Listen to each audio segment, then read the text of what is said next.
अब हम करते हैं प्रूफ ऑफ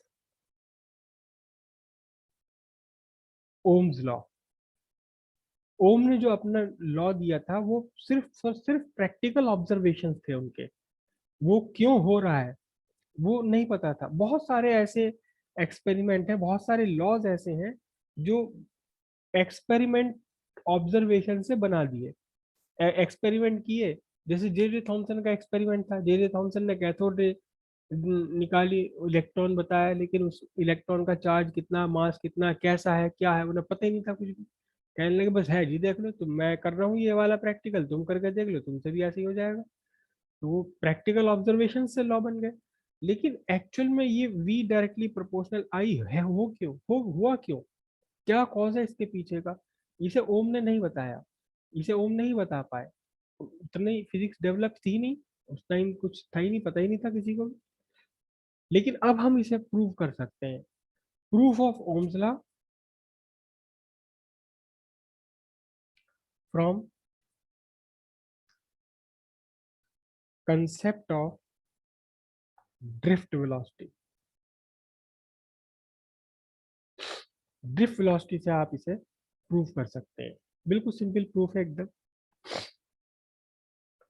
अभी अभी आपने एक रिलेशन फाइंड कर लिया है, I is equals to N E A V D. Drift velocity का रिलेशन आ गया करंट के साथ में।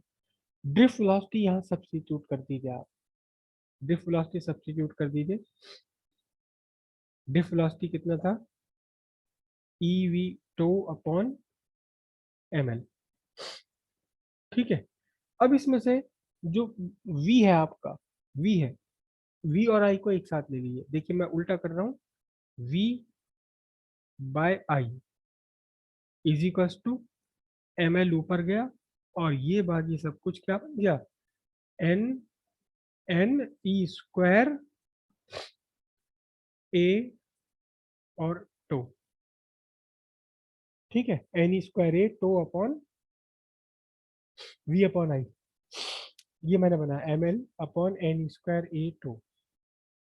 अब ध्यान से देखिएगा, इस पूरे के पूरे फ्रैक्शन में, इस पूरे के पूरे रेशियो में m क्या है, m आपका मास ऑफ इलेक्ट्रॉन है, जो कि अपने आप में एक कांस्टेंट है।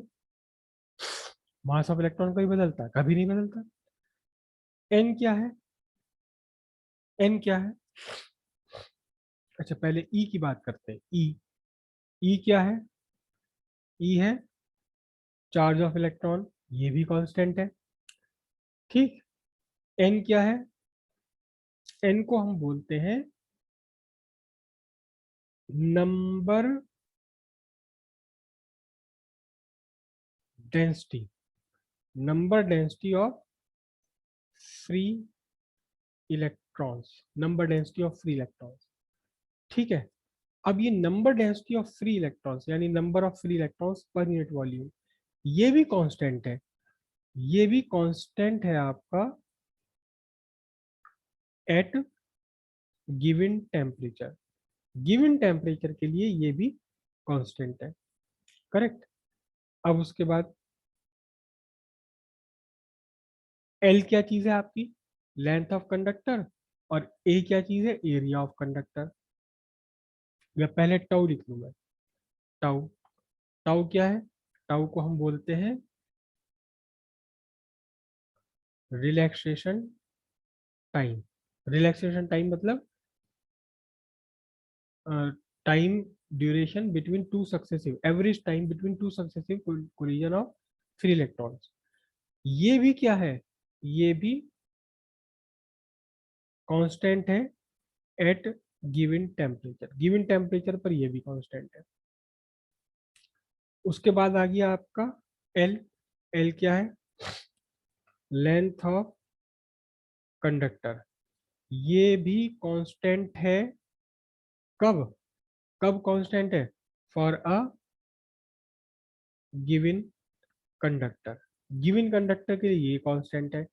ए क्या चीज है बोलिए, एरिया ऑफ क्रॉस सेक्शन, और क्या है, ये भी आपका कांस्टेंट है, इसके लिए for given conductor, given conductor के लिए भी कांस्टेंट है।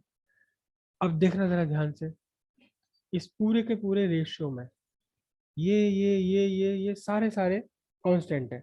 मतलब क्या हुआ, कुल मिलाकर के अगर हम इसे शॉर्ट में इन सारी बातों को एक साथ शॉर्ट में लिखें तो क्या कहा जाएगा आपको,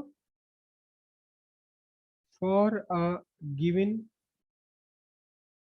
कंडक्टर एट गिवन टेम्परेचर, क्या कांस्टेंट है आपका, m l upon n e square a tau is constant. और ये किसके इक्वल है, ये इक्वल है v अपॉन आई के। तो कुल मिलाकर क्या हिसाब बना आपके लिए, कुल मिलाकर हिसाब ये बना कि v up by I equals what, constant. और जब ये कांस्टेंट है तो आप क्या कह सकते हो, v directly proportional to i। और क्या कह सकते हैं, v बाई आई, ये कांस्टेंट क्या है, ये कांस्टेंट है आपका r। और यहीं से निकल कर आया, क्या निकल कर आया, v is equal to i r. ये वही चीज है जो फाइंड की थी ओम ने प्रैक्टिकली। ओम्स लॉ क्या था, देखो सर देखो। एक बार और बताना, नेट चला गया था। तो ये हमारे पास रिजल्ट आया v is equal to i r. अब ओम ने क्या कहा था, ओम ने क्या कहा था कि v डायरेक्टली प्रोपोर्शनल टू आई, लेकिन इसमें कुछ कंडीशंस लगाई थी, कुछ कंडीशंस लगाई थी। कंडीशंस क्या लगाई थी कि आपके जो कंडक्टर है उसका फिजिकल स्टेट अनचेंज रहे, अनचेंज रहे, फिजिकल स्टेट अनचेंज रहे। दूसरा, और क्या कंडीशन थी, एक कंडीशन और थी इसमें, क्या, फिजिकल स्टेट कांस्टेंट रहे और इसके साथ क्या रहे, टेम्परेचर भी क्या रहे आपका, अनचेंज रहे, टेम्परेचर भी कांस्टेंट रहे। और ये दोनों ही कंडीशन अपने आप यहाँ आ गई, इसके अंदर इन्वॉल्व हो गई। मतलब फिजिकल स्टेट का मतलब ना तो कंडक्टर की लेंथ बदले, ना उसका इस area of cross section, shape size नहीं बदलना चाहिए, आ रहा है ये ना। अगर एल बदल गया तो वी अपॉन आई का रेशियो बदल जाएगा, ए बदल गया तो वी अपॉन आई का ratio. For a given conductor, given conductor का मतलब आपने एल फिक्स कर लिया, जो कंडक्टर है आपका ना उसका लेंथ बदल ले ना क्रॉस सेक्शनल एरिया बदल ले। एट गिवन टेम्परेचर, जब आपने गिवन टेम्परेचर, टेम्परेचर अनचेंज रखा है, तो टेम्परेचर अनचेंज का मतलब क्या हुआ कि टेम्परेचर के साथ साथ ना तो एन बदल रहा और ना टाउ बदल रहा। टेम्परेचर फिक्स पर एन फिक्स की वैल्यू फिक्स हो गई और टाउ की वैल्यू फिक्स हो गई, तो पूरा का पूरा सर रेशियो आपका कांस्टेंट। टेम्परेचर टेम्परेचर फिक्स है, एन की वैल्यू फिक्स कैसे है सर, एन और टी टाउ एन की। और टी कैसे फिक्स होता है, हाँ चलो अभी बताते हैं। तो इस तरह से ये पूरा का पूरा आपका ओम्स लॉ यहाँ पर निकल कर आया था, किससे, from the concept of drift velocity.